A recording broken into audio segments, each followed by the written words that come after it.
นี่ฮะ10จักปีแล้วพ่อโดย14 ปีสำกับอยู่น้องโศกพี่น้องเอ้ย10มันดอกมันพาวขึ้นบางเฮือนไปทางเถื่อทางป่าดุง14เพิ่นเนาะผู้ใหญ่เพิ่นเห็นแล้วเพิ่นสิอาจสิอยากจะช่วยเหลือเนาะพี่น้องเนาะแบบว่าสมทบทุนหรือว่าเฮ็ดโน่นนี่นั่นสร้างเฮือนสร้างซ่านให้ทางน้องเพิ่นนะพี่น้องเนาะก็ไม่เพิ่นก็มีแล้วส่วนหนึ่งเนาะพี่น้องเว้ยแต่ว่าคือตาใจสวัสดีสบายดีเด้อพ่อแม่พี่น้องสี่วัดสุขูสู่คนพี่น้องเนาะพี่น้องพบเจอครับลุงหนวดในอีกคลิปนี้เนาะพี่น้องมาอีกหมู่บ้านนี่หมู่บ้านหนึ่งพี่น้องแต่ลุงหนวดก็ยังโอ้โหเลยพี่น้องเลยว่าหมู่บ้านไหนนะเพราะว่าลุงหนวดก็มากัน3 คน3 องค์3 เกลือพี่น้องบ่าวผึ่งลูกเคยหล่าครับบ่าวจันเนาะเป็นคนนำทีมพี่น้องเลยเนาะก็มาคุยมีทางอันพระเจ้าเนี่ยเนาะแนะนำมาให้ลุงหนวดมาเบิ่งในเด้อว่าน้องเพิ่นว่าซั่นเนาะเป็นสาวงามตามหมู่บ้านแล้วก็อาจสิชีวิตก็หรือว่าครอบครัวก็อาจสิอนาถาแน่เนาะพี่น้องเราก็บ่ถึงขนาดว่ามีดอกพี่น้องเนาะหรือว่าจังใดนี่ก็ดูว่าก็บ่ฮู้รายละเอียดเดี๋ยวรายละเอียดนี่อยู่กับน้องเพิ่นเนาะพี่น้องเนาะเพราะว่าน้องเพิ่นยังมาตามคำแนะนำทางที่คนที่เพิ่นรู้จักเนาะให้เข้ามาหาพี่น้องเว้ยเนาะจังไดก็ได้แต่เนาะเรื่องรายละเอียดจังไดก็เดี๋ยวไปสอบถามทางน้องเพิ่นเนาะว่าเป็นบ้านนี้ยังเนาะพี่น้องขึ้นกับเมืองยังพี่น้องเว้ยเนาะเอาชื่อเสียงเรียงนามเพิ่นชื่อจังไดพี่น้องเว้ยเนาะบ้านนี้พี่น้องมาออกมาบ้านนี้ยิ้มเปื่อยเนาะว่าเสียงแม่งยังห้องเฮ้ยฮะโอ้ประเทศยังไงนี่ฮะเฮือนไก่ว้าเฮือนไก่งามจากเฮือนคนพี่น้องเฮือนไก่ไผ่เห็ดเจ้าบ่อนพอพี่น้องสาวงามดีเนาะนอกกะที่ถามเขาเรื่องเลยพี่น้องเลยอันนี้บ้านอย่างนี้บ้านแกฮะบ้านละเตืองบ้านละเตืองบ้านละเตืองที่ขึ้นอยู่กับเมืองอย่างนะเมืองเซโปนบ้านละเตืองเมืองเซโปนเนาะอันเจ้าซื้อเนี่ยนะโศกน้องโศกเนาะอายุจักปีด้วยอายุ16 ปีมีครอบครัวหรือเปล่ายัง100ป่ะ100%เนาะอันนี้นี่เป็นอะไรบ่เป็นเพื่อนท่านเจ้าบ่หรือว่าเป็นยังไงเพื่อนเจ้าเลยเราพี่น้องเนี่ยเขาอันนี้เด้อเขามาสัมภาษณ์นี่เขาซื้อว่าซ่องลุงหนวดเด้อลุงหนวดพาเพื่อนก็เห็นอยู่ป่ะบ่เคยเนาะคนหน้าตาผู้ให้พี่น้องเลยอันนี้แบบเพิ่นรออยู่บางคนบ่คอยหูจักน้องโศกเนาะโอ้น้องโศกพี่น้องเลยอันนี้เพื่อเชียร์หยาเจ้าบ่เนี่ยแม่เอ้าเจ้าเห็นยังแค่แต่ละมื้อฮะอยู่เพื่อนบริเวณยังเอ้าเฮ้ยฮะเชียร์หยามันต้นเชียร์หยาให้ขนาดเชียร์หยาให้ยังงามแบบนี้เนาะพี่น้องเลยเชียร์หยาให้นะมันต้นเต้อยู่ใช้มันต้นชวนอยู่ใช่ไก่หลายบ่บ่หลาย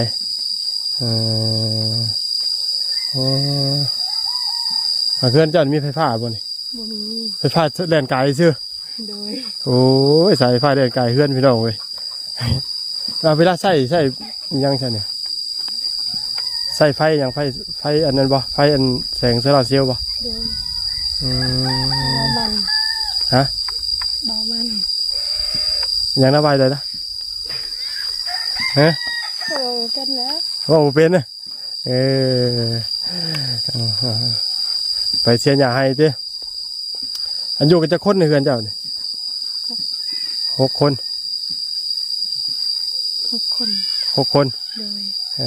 เจ้าเป็นคนที่อะไรลูกกุ๊กบอกว่าลูกที่อะไรที่ 2 ที่ 3 ที่ 4 มีเอื้อยมีอ้ายอีก มี เอื้อยจักคน 2 คนเอาผัวแล้ว เอื้อย2คนเอาผัวแล้วเจ้าเป็นคนที่3เนาะ ที่สี่ คนที่4มีเอื้อยมีอ้าย โดยมีอาย เอื้อย2อ้าย1โอ้และมีน้อง น้อง2 คน 2 คนอยู่กับพ่อแม่เนาะ โดย ตัวน้องเดือนแล้วก็อุดมสมบูรณ์เนาะผู้หมักมุ้งหมักมูหมักไม่มีบัดผู้พี่น้องเลยแม่งจักจกจักจันเนาะอันนี้ก็เป็นทางอันน่ะเล่าเขาหรือว่าภาษาไทยเป็นเอิญอย่างนะพี่น้องเพิ่นชื่อเอิญอย่างบุหน่อยก็ลืมเลยตู้สาวแล้วตามเขาตามเรียวเลยว่าเขานี่นะ ตามแล้ว ตามเรียวเลยตามที่แจ็คซอบนะ 2 สอบ โดย พาไปเบิ่งเพื่อนเจ้าเนี่ยว่าไม่เพื่อนเจ้าบ่เนี่ยตัวจักปีแล้วหาไม่เพื่อนเนี่ยฮะ10จักปีแล้วพ่อโดย14 ปีสำกับอยู่น้องโศกพี่น้องเอ้ย10มันดอกบ่เลยบ่เนี่ย อันนั้นเขาปั้นต้นมาดูนั่นก็ตอนนั้นก็เปลี่ยนให้เวียดมาดูนี่เขาเลยให้ไหมนี่ โอ้เอาไม่ดูเปลี่ยนเอาก็ไม่นี่อันนี้มันไม่เงินปลุก ยังบ่มีเงินปลุกอยู่พี่น้องเพื่อนแล้วน้องโศกะไม่เนาะพี่น้องเนาะก็อาจจะบ่พอหรอกพี่น้องแต่ว่าเพียงแต่ว่ามันก็มีไม้ส่วนหนึ่งแล้วเนาะและเสานี่จักเสาดูนะฮะจักเสานำด้วยโอ้โหนำด้วยนับเป็นอยู่บ่เฮียนอยู่บ่นี่นะ บ่ได้เฮียน บ่ไปบ่ได้เฮียนนี่ดีน่ะ บ่ได้เฮียน บ่ได้เฮียนเนาะโอ้2 4 6 8 10เสาถ้าว่า10เสานี่เพื่อไว้เสาหนึงบ่ พักยังเสียในเฮือนเจ้าน่ะพักยังอันนั้นจะให้ได้ไปขายบ่ดีว่าได้เนี่ยเฮ้ยพักกันนี่นะลงพาวขึ้นบางเฮือนไปทางเถื่อทางป่าดุง14เพิ่นเนาะผู้ใหญ่เพิ่นเห็นแล้วเพิ่นสิอาจสิอยากจะช่วยเหลือเนาะพี่น้องเนาะแบบว่าสมทบทุนหรือว่าเฮ็ดโน่นนี่นั่นสร้างเฮือนสร้างซ่านให้ทางน้องเพิ่นนะพี่น้องเนาะก็ไม่เพิ่นก็มีแล้วส่วนหนึงเนาะพี่น้องเว้ยแต่ว่าคือหู้แหละถามว่าพ่อบอลกับบ่พ่อหรอกแต่ว่ามันก็สิประหยัดต้นทุนไปอีกกันพี่น้องเนาะถ้าว่าผู้ใหญ่เพิ่นอยากเพิ่มเติมเนาะแม่นมาเพิ่งเนาะโอ้ตัวตายขึ้นมาพักลุงนี่สิไปโทษบ่นี่ ก่อนไปโทษได้เจ้า เอาก็ชึบฝุ่มหน้าฮะเฮ็ดยังแม่นั่นไผแม่เมื่อยบ่แม่เจ้าบ่น่ะแม่เจ้ายังหนุ่มอยู่เนาะแม่เรากับลูกงามสำคัญผู้น้องเว้ยเฮ็ดได้นี่นะพักนี่ ตาม ฮะตำแบบใดเฮ็ดเบิ่งสาธิตเฮาเบิ่งหน่อยกว่าไปสาธิตเฮาเบิ่งแหน่เห็นว่าก็ได้อันนี้เจ้านอนอยู่ไสนี่น่ะ ไปนอนอยู่เฮือนแม่ ฮะ อยู่เฮือนแม่ นอนเฮือนหมู่เฮือนตัวเองบ่ได้นอน พ่อแม่ กะมัน ให้บ่ลุงหนวด2คน ฮะ ขึ้นได้อยู่ ได้อยู่ใช้มาขันพักสมพักเขาเบิ่งเลยขันสมพักเบิ่ง ให้ขึ้นไปซะละ นี่ได้นี่แต่ว่าเขาก็เบิ่งสบายดีทางน้องโชคสบายดีเจ้าจำมาได้บ่จำได้อีบ่ไอ้ชื่อว่าได้น้าไอ้เนี่ยนำชื่ออีกบ้านหนึ่งเด้อไอ้มีชื่อว่าบ่าวเพิ่งเคยล่าเด้อ โดย เอิ้นว่าบ่าวเพิ่งชื่อก็ได้เนาะ โดย ถึงอาจสิคือโจรแต่ก็บ่ได้หายดอกเนาะ พอดีลุงหนวดที่ให้เพิ่นน้องเพิ่นสาธิตเพิ่นเฮ็ดว่าเพิ่นเฮ็ดหยังว่าสิคั่นว่าสิต้มสิลวกกันนะ เห็นน้ำพักบ่นี่ ก็เลยอยากเบิ่งว่าซั่นนะ เอาลงเบิ่งเอาทางบ้านเฮาบ่ค่อยกินแต่พี่น้องน้ำพักเพราะว่าบ่มีใครเฮ็ดเป็นเนาะ พักนี่ปลูกเองบ่นี่ ปลูกเองเอื้อยปลูก ฮะ เอื้อยปลูก เอ้ยปลูก โดย เจ้าบ่ได้ปลูก สิบ่ตกบ่ เป็นได้คือบ่ปลูกแล้วบ่งามบ่ โดย ทางนั้นเราก็ช่วยเข้าพี่น้องเว้ยโตคือสิได้น่ากินหลายเนาะ ช่วยเขาเต็มติ๊บพี่น้องเลยทำเฮ็ดคนประกาศ น้องเพิ่นยังอายเด้อพี่น้องเลยยังบ่กล้าบ่หาเนาะยังอยากอายกล้องแน่พี่น้องเลยช่วงนี้ยังใหม่บ่มีคนมาถ่ายดูอยู่บ่ฮะบ้องดังเด้อครับมีไม้เด้อ คุยเรื่องหลังมีไม้พี่น้องยันพี่น้องบ่ได้ยินน่ะนะเนาะอันนี้ใช้จะคัดแบบได้เฮ็ดให้เบิ่งเด้เฮ็ดได้บ่เนี่ยเฮ็ดบ่เป็นไผจะเฮ็ดแม่เฮ็ดยังเป็นเนี่ยฮะ มีเขาเป็นจังบ่จัก เห็นข่าวบ่เป็นอีกบ่เฮ็ดอยู่ให้กินเป็นอยู่แล้วว่าบ่เป็นอีกว้ายแม่นบ่เนาะฮะ พี่น้อยนะครับก็สิพาเขามาทำความรู้จักกับน้องโศกหรือน้องโศกล่ะโศกโศกเศร้านี่บ่หรือว่าโศกเต้ยโศกซื่อนี่โชคดี โชค น้องโศก น้องโชค เลี้ยงน้องเพิ่นอยากออกโศกเนาะน้องโศกเนาะอายุจักปีแล้วล่ะมื้อนั้น16ปีมื้อนั้นเขามากระทำน้องเพิ่นแหละพี่น้องแต่ว่าลืมก็มื้อหนึงก็ไปหลายหม่องหลายบอลอยู่พี่น้องเนาะ มื้อนี้นำถามมาเทื่อเนาะ ใช้หันหน้ามาหาปลาลุงเพิ่นเบิ่งอยู่นี่เนาะ นั่งหันหน้ามาถึงเที่ยงเด้ ใช่มี FC เพิ่นว่าอยากให้ตามเข้ามาเบิ่งเฮือนเจ้าเนาะตามเข้ามาเบิ่งเฮือนน้องเพิ่นแน่ว่าซั่น เห็น เนาะ แล้วเห็นน้อง อันนี้บ่อยู่ก็จะคนหลานเนี่ย ทุกคน ฮะ ทุกคน 6 คน เลย ได้ยังกินข้าวแรงมื้อนี้ นี่เด้นี่ เป็นยา ยังบ่มีอาหาร โดย นั่งยังอะนะฮะเฮ็ดเองบ่นี่ ชื่อเอาเขาไปขายนะ โอ้หนังงัวเนี่ยเนาะชาวบ้านเราก็เอิ้นว่าหนังเค็มว่าซั่นซะเนาะโอ้มื้อนี้บ่ได้ออกไปเล่นน้ำน้องมวยบ่ บ่ เว้าทั้งๆนี่ล่ะวันนี้ บ่ ยังบ่กล้าเพราะยังใหม่เด้ เพิ่นก็น้องเพิ่นก็เคยเลยได้เพราะว่ามีทางเพจเพิ่นไปถ่ายบ่อยอยู่เป็นว่าละ โอ้ลูกถ่ายฟีดมีฟีดมาถ่ายบ่ แมนอยู่ในเฮือนน้องมวยเป็นบ่เพิ่นก็เคยผ่านอยู่พี่น้อยเนาะอายุ16ปี แล้วผ่าน เรียได้ล่ะ บ่ได้อยู่บ่ได้เรียนอยู่แถวบ้านนี่เพิ่นใช้สัญญาณอินเทอร์เน็ตอยู่บ่อนใด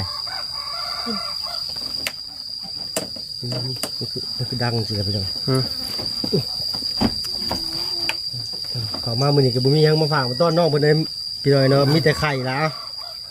อันนี้เอาให้เจ้าไว้กินเด้อ เก่าด้วย เอ้ยเนาะเสียงน้องเพิ่นจะคอยหน่อยนึงพี่น้อยเนาะเอามาตามคำคอ FC เพิ่นแล้วพี่น้อยเนาะเข้าไปอันบ้านน้องมวยว่าสิพ่อน้องอยู่หั่นเนาะบ่เห็นก็เลยได้ตามเข้ามานี่ปกติไปหาน้องเพิ่นมื้อใดล่ะหรือว่าไปแล้วแต่ทางอันทางบ่าวมันเพิ่นเดินทางมาแล้วก็ออกไปเล่นน้องเพิ่นบ่ โดย เอาบัดสิฮู้ได้ว่าเพิ่นมาเพิ่นโทรบ่หรือเพิ่นมานำเอา โทร โทรเบอร์บ่หรือโทรทางอินเทอร์เน็ตทางเฟซ ให้ไอ้หมอมให้ระเบิด ให้ชาวมอมโทรทางเบอร์เอา โดย เนาะใช้อาบน้ำอาบในใช้กินน้ำกินได้ใช้ทางบ้านสิเจ้า ทำนางอยู่พุ่น กินได้สละอ๋อน้ำกินตัวน้ำลิ้นตัวน้ำมาจากภูโอ้ตัวเหือแล้วก็ออกพอเหือแล้วเพียงขอเหือออกคนเดียว ก่อนแต่ค่อย ทั้งห้อนทั้งเอ้าพี่เลยเนาะ โอ้พอดี ครั้งแรกเขามา พี่น้อง บ้านน้องเพิ่นพี่เลยเนาะพร้อมทั้งลุงหนวดเนี่ยทั้งลุงจันทร์นำพี่เลยเนาะมีคนเขามาถ่ายบนลาหมู่บ้านกับ มีคนเขามาถ่ายเนาะมื้อนี้ตำข้าวเรียบร้อย ตาม ใครเป็นคนตำเจ้าบ่ตำเมียนบ่เสือได้อยู่บ่เนาะเวนบ่จักต้องตำให้เบิ่งเนี่ยจังสิเสือนี่ฮะเนาะ ว่าใช่เพิ่นสาธิตเพิ่นว่าเฮ็ดน้ำพักนะเพิ่นว่าเฮ็ดบ่เป็นว่ะ อันนี้เพิ่นมาเฮ็ดน้ำพักเอาพักหยังก็ได้บ่เฮ็ดน้ำพักนี่หรือว่าต้องพักอันนี้อย่างเดียว พักอันเดียว อ๋อได้สิเฮ็ดอะไรขั้นตอนต่อไปลองเฮ็ดให้เบิ่งอยู่เป็นอยู่บ่เด็ดออกบ่ดูแนวใด โดยที่เจอดี เฮ็ดบ่เป็นซ้ำ โดย โอ้ได้สิตำข้าวได้ซะแม่นอยู่บ่ตำข้าวเองนี่เนาะเอามาหยอกน้องเพิ่นไปเลยเนาะฮ้อนบ้านยังล่ะเพิ่นเอิ้นเลย มันก็แล้วนี่ บ้านกระแลงเลยเนาะอันนี้ก็เป็นเฮือนฟังนี่ก็เป็นเฮือนฟังนี่ก็เป็นเฮือน โดย บ้านเพิ่นโตกันพี่น้องเนาะนอนจักคนหลาสะฟังนี่ฟังซ้าย แม่แม่น้อง แม่กับน้องฟังนี้ดิจ้ะ พออาย พ่อกับอ้าย โดย เจ้าดิจ้ะล่ะ เคยนอนอยู่เรือนเขาแอด นอนเฮือนหมู่ เพื่อนน้องแอด โดย เพื่อนหลังนี้บ่ โดย เอาคือบ่นอนอยู่เพื่อนจ้ะล่ะ นอน เนาะทางนี้เป็นสิไปนอนเฮือนหมู่คือกับบ้านอันน้องบุตรแหละพี่น้อยเนาะน้องบุตรเป็นไปนอนเฮือนหมู่เนาะและทางครอบครัวน้องเพิ่นบ่ว่าเวลาไปนอนอยู่เฮือนเพิ่นนี่เสียนะเดี๋ยวเพิ่นให้ไปนอน แต่ว่าเขาไปนอนอยู่เฮือนเพิ่นนะพ่อแม่หมู่เพิ่นบ่ว่าบ่สินะ บ่ได้ว่า อืมเฮือนไปนอนบ่พอกันกับแบ่งกันนอนก็ได้สิเนาะนี่ ให้หันหน้ามาคุยกับเขาดีก็กลุ่มตรงนี้เลยเขาเลยเอียงน้ำตลอดอันนี้เนาะ เห็นว่างามกว่าเนาะ สาวงามประจำหมู่บ้านพี่ เอ น้องเนาะ อ เอาเห็นน้องๆเพิ่นอยู่หมู่เจ้าบ่นั่งลินโทรศัพท์อยู่หั่นน่ะ มือข่อย ใต้ต้นมะขามบ่เป็นน้องๆหมู่น้องเพิ่นพี่น้องเนาะแต่บ่ได้เก็บภาพบรรยากาศให้ปะลุงเพิ่นเบิ่งพี่น้องเนาะเพราะว่าน้องๆเพิ่นก็หลายคนอยู่พี่น้องเนาะจากเด็กน้อยจากผู้ใหญ่เพราะฉะนั้นมันแดงเนี่ยก็ปานนั้น ห่อนเนาะพี่น้องตำรวจเป็นกงมาตารางก็ได้ ใช้บ่อนจะตำเข่าซะละพาไปเบิ่งบ่อนตำเข่าอยู่เนาะ เยี่ยม ปล่อยลงเลยลงมาลงทางหลังก็ได้บ่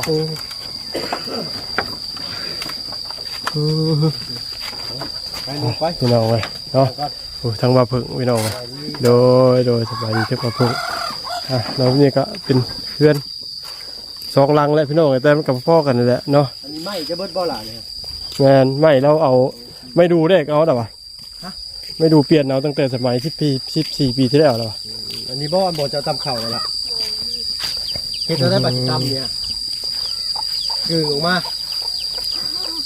เป็นอะไร คงก็จะเหลือบว่าพู บางอย่างมันทับขาได้ล่ะเด็กที่โอ้เพิ่นเฮ็ดเพิ่นเก็บปีนปรับไม่โอ้เป็นต้นเลยนะลุงเนาะอะไรก็ล่ะ ใช้ยิงตั้ง แล้วเข้าจะนี่กระตั้ม โดย ฉากก็จะกิ้ว มือเราจับหลายโพด โอ้ตัวตะกี้เลยล่ะสากกันนี่ว่าตั้งแต่จำความได้ก็เห็นเลย ตอนนี้นะ ตำเลยบัดนี้เนาะโอ้ลุงโหดตำเป็นบ่ ฮะไปตำมันที่อะ เนาะเขาเคย ตำแล้วมันที่อะมันพุ่งอะ ตำอยู่บ้านนอกปูนาเหี้ยจะกะกิ มันบริง่ายคืออัน ถ้าเป็นเงา บริคือน้องเพิ่นได้พี่น้องเว้ย เพิ่นเอาไม้ยังเห็ดนี่เนาะเป็นต้นเลยนี่ อาจเป็นไม่แดงเบิ่ง แม่นบ่ลูก ไม่แดง ต้องสิเนาะ นี่เป็นเหล้าเข่าดิ เพิ่นบ่ได้มีนั่นไปบ่ได้มีอันจักสตอกสติงเลยตัดมีแต่หอยควานล้วนๆเลยนี่นอนล้วนๆเพิ่นก็โค อยู่ ตัด อยู่บ้านนี่ครอบครัวเจ้านี่เฮ็ดนาได้เฮ็ดไห้ดอก จะหาย เฮ็ดไห้ ปีหนึงได้จักสอบอ่ะ โอ้โห โอ้โหปวกกินขกแล้วเลยปวกกินขกบ่ล่ะเอาเบิ่งสังเกตจากเหล้าเพิ่นก็แล้วเนาะเพิ่นคือสิได้หลายดอกเขาปีหนึง กุ้มกินบ่ข้าวแต่ละปี เนี่ย กุ้มกินบ่ บ่ได้กิน บ่กุ้มติ เอาบัดเบิดเข่าที่เฮาเฮ็ดนาแล้วเฮาไปเฮ็ดอะไรบัดนี้เอาเงินไปซื้อเข่าว โดย เป็นกระสอบเป็นโลจังซี่บ่ล่ะ ก็ดังๆก็ เป็น ได้ โล ผู้ดี เป็นโล เขาบ่ได้ยินพี่น้องพี่เพิ่นบ่ได้ยินเด้นี่ เดี๋ยวจะไป ยังเขินพี่น้องยังเขินยังใหม่เนาะพี่น้องไอ้ค่ะอาชีคนที่เพิ่นเคยทายแล้วเพิ่นอาชีนั่นอยู่แต่ว่าเนื่องจากว่าทางลุงหนวด เคยบ่ได้เคยเห็นอายเคยจะอายก็เงี้ย เดี๋ยวบ่เคยเห็นอ้ายนะอายบ่เป็นหยังดอกเฮาสิมาถ่ายทำแบบว่าบางเทื่อทางผู้ใหญ่ใจดีเพิ่นเห็นแล้วครอบครัวเจ้าเนาะแบบว่าสมมุติว่าคือยังตอนนี้นี่เจ้าไม่เฮือนซ่านเจ้าได้มีแล้วแต่ว่าเงินคำที่จะที่ปลุกที่สร้างขึ้นยังบ่ทันมีเนาะและที่นี่เพียงว่าผู้ใหญ่เพิ่นจากสดจากซอยมานะมันก็บ่แน่แล้วเนาะอย่างก็เกิดขึ้นได้พี่น้องเอ้ยเนาะเพราะว่ามันก็ตอนนี้ไม้เพิ่นก็ได้มีหลายแล้วนะแต่ถามว่าพ่อมันก็บ่พอดอกเบิ่งจากไม้นะเพียงแต่ว่ามันก็ สะสมมา14ปีแล้วพี่น้อง สะสมมา14 ปีเนาะพี่น้องเอ้ยก็ฝากเด้อพี่น้องเด้อสำหรับเคสน้องโชคเนาะอายุ16 ปีพี่น้องเอ้ยเนาะ เอ้ย ให้ทั้ง อ้ายไผอ้ายข่อยหรืออ้ายลุง หือ มาถ่ายนี่อ้ายข่อยหรืออ้ายลุง โอ้โห ไปบ่ฮู้ไป เรา นั่งลย เราบ่เข้าใจ เราบ่เข้าใจบ่ว่าเพิ่นบ่เคยเห็นช่องอ้ายมาถ่ายเลยเพิ่นอ้ายเพิ่นสินะบ่ต้องอ้ายหลายเนาะเขาต้องกล้าแสดงออกเด้นะ เอาเห็นเคยเห็นเจะออกปรินบันดงบ่เคยไปบ่ เคยเลย เห็นโดนเลย เคยเดินหลัง เนาะน่าจะจำคนผิดน่าจะเป็นน้อง มีแต่เฮาสิขอจบคลิปเด้อวันนี้ทั้งน้องเพิ่นลำลาทั้งปลาดุงชีได้สบายดีเด้อสบายดีโดยกมือขึ้น ไปดี โยมเดี๋ยว คนว่ายงามได้ แม่นมีโอกาสเนาะถ้าว่ามีโอกาสที่ว่าประเภทถ้ามีผู้ใหญ่ใจดีด้วยอีซีเนาะติดต่อมาพี่น้องอยากให้นุ่งหนวดซอยเหลือเบื้องต้นหรือว่าอยากนู่นนี่นั่นแบบใดก็ติดต่อมาหาได้เด้อพี่น้องเด้อเนาะครอบครัวเพิ่นก็บ่ถึงขนาดว่ามีเนาะพี่น้องเนาะเบิ่งแต่ว่าเก็บไม้ไว้14 ปียังบ่ได้ยกกันนะพี่น้องเฮ้ยน้ำสิดอกเบิดเลยพี่น้องเอ้ยเนาะแต่ว่าผู้ใหญ่ใจดีเนาะเพิ่นอยากเฮ็ดอันเฮ็ดนี่เรียกว่าจะสร้างเฮือนสร้างชาติให้ทั้งน้องเพิ่นเนาะเดี๋ยวว่าจะเพิ่มเติมต่อชีวิตให้ทั้งน้องเพิ่นใหม่เนาะพี่น้องเนาะก็ฝากติดตามไปเด้อพี่น้องเนาะพี่น้องเอ้ยผู้ฮะมีแต่หน่วยเขาสิขอจบคลิปเนาะพี่น้องเนาะมันทำได้อยู่ดีมีให้วัดสกุยคนเด้อพี่น้องเด้อพบเจอในคลิปหน้า